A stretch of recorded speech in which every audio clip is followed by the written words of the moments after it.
in verse 3 and said, if you are the Son of Man, change this stone to become bread.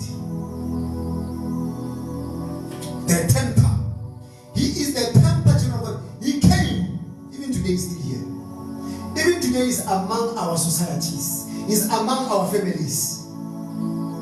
You see the situation that you're facing is a stone. That the poverty that you're facing is a stone. That the sickness that you're facing is a stone. That the limitation that you're facing is a stone. The temper came to you and said, if you are a child of God, can you change this sickness to be healed and see whether you are of God? Oh my God. How many times did the temper come to you and say, if indeed you are a child of God, let this unemployment go away and be employed. If indeed you are a child of God, why are you not working? Can you please change this stone? If indeed you are a son of God, why your marriage has problems? If indeed you are a son of God, change this stone to become bread.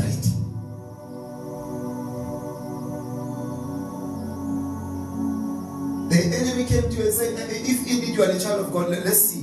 If indeed you are a child of God, let us see. Why are you facing 1, 2, 3, 4? If indeed you are a child of God, the situation that you're facing is like a stone that the enemy went to Jesus and said, if you are the Son of God, can you change this stone to become bread? Because bread is what we feed from. Yeah. Today you are here, you are looking for healing. You are looking for deliverance. You are looking for food. You are looking for your poverty to go away. Hey, what if that stone refuses to change? What if that stone will never change the way you want it, the way you wish? You are pushing so hard. You are even forcing things. You are even doing mistakes. What if that stone will never change? Will you still remain in the way? Listen to what Jesus says in verse 4. A man shall not live only by the bread. Will live will live by what? By the word that comes out from the mouth of God. My question is, if that stone doesn't change, my daughter, will you still be faithful? Jesus doesn't refuse that we don't need bread to live, but he says we don't all live by the bread. We live by the word that comes out from the mouth of God. Because the word of God is what you need. The word of God is the rock that you need to stand on. Because even though storms they come or go, it will never shake. My question is, if that stone that you're facing doesn't change, will you still live out of his mouth?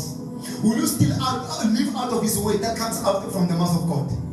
Will you still depend on that verse? Will you still read and be faithful? Or you are going to change your way and begin to look for men who will solve your problem because you feel like your time is going? Will you go out of your marriage because it's hot? Will you go out because you are sick? Will you go to a certain Sekgobela and try to help him? If that stone doesn't change, will you still remain in the way? People of God, a stone is not changed by your situation. A stone for it to change, it is changed by the word that is spoken from God. Oh my God. The word of God is the one that will change your situation. You just need to remain in it. Because you don't have to live. You don't have to live out of the bread only, but to live by the word that comes out from the mouth of God. Listen to me. Bread is not provided by what you speak or the way you complain. It is provided only based on where you depend on. Where you depend on is where your answer is. Romans 10:7 says faith comes by hearing the word of God being preached. Where are you rooted? Faith comes by hearing. Where are you rooted? Listen to me, don't only live by the bread, but we live by the word that comes out of from the mouth of God. Listen to me, I know you want your situation to become bread. You want to, oh my God, you want to be, oh Jesus. I know you feel like your situation can change today. You are pushing so hard. I have a question for you. As much as you are pushing, which source are you pushing from?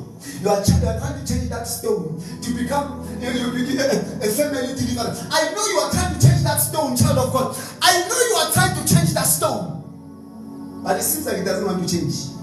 You even doing mistakes. Your decisions, you are even taking wrong decisions. Because you are on a race, I don't know who you are competing with.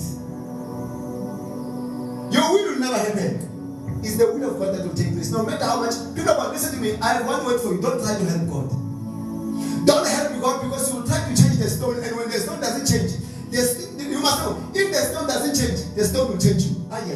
If you are failing to change the stone will change you because your source is not Christ. You focus on changing the stone. Why?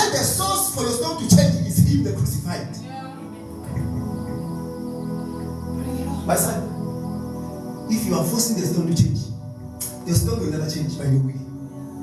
The stone will change because the source is Christ. I always tell you that in Matthew chapter 6:33, when it says, seek the kingdom of God and his righteousness, all things will follow. They don't mean the way you interpret it. Listen to me. Listen to me. Your blessing doesn't know you. It knows Christ. That the marriage that you're looking for doesn't know you. It knows Christ. How you seek Christ is how it will follow you. How you seek more of Christ is how they will follow you. Remember, this is Christ, the one who carries the authority and the ability. The more you draw yourself near him, is the more they draw themselves near him. They don't know you. They know the one that you seek. The more you are filled of him, is the more they become attracted to you. Because the more you seek Christ, is the more you become like him. What is the image of God? The image of God is the word of God in you. The image of God is the identity of God in you. Who is the image of God? The image of God is the word. Sodoma and Gomorrah, when you read Genesis chapter 6, if Sodoma and Gomorrah was in the will of God, why did God destroy them? Why? It's because when God looked down on Sodoma and Gomorrah, he didn't see himself. Yes, he saw his people that created, but he didn't himself. What was he looking for? That's the question you must ask yourself. He was looking for his identity. Who? The word. Blessings, they don't know you. When you run after them, you are running after marriage. You are running after cars. You are running after jobs. You are running after this. You want to be a great woman. You want to be a great man very fast. These things, they run away. These things were commanded only to obey and to follow. So the moment you chase them, you follow them, you scare them, because that's not what they were appointed for. That job that you are looking for, it was never appointed to be followed. It was never. Its duty is to follow. So you, what are you doing? You are following it. You are running after it. They run away. It's because their duty were commanded. Its duty is to do what? To follow the way you follow Christ. So the way you follow Christ, the way you carry his word, the way you live his word, is the way they will do. What you do unto Christ is what they will do to you. Say, whatever that I do, is what they will do unto me. How I seek Christ is how they will follow me.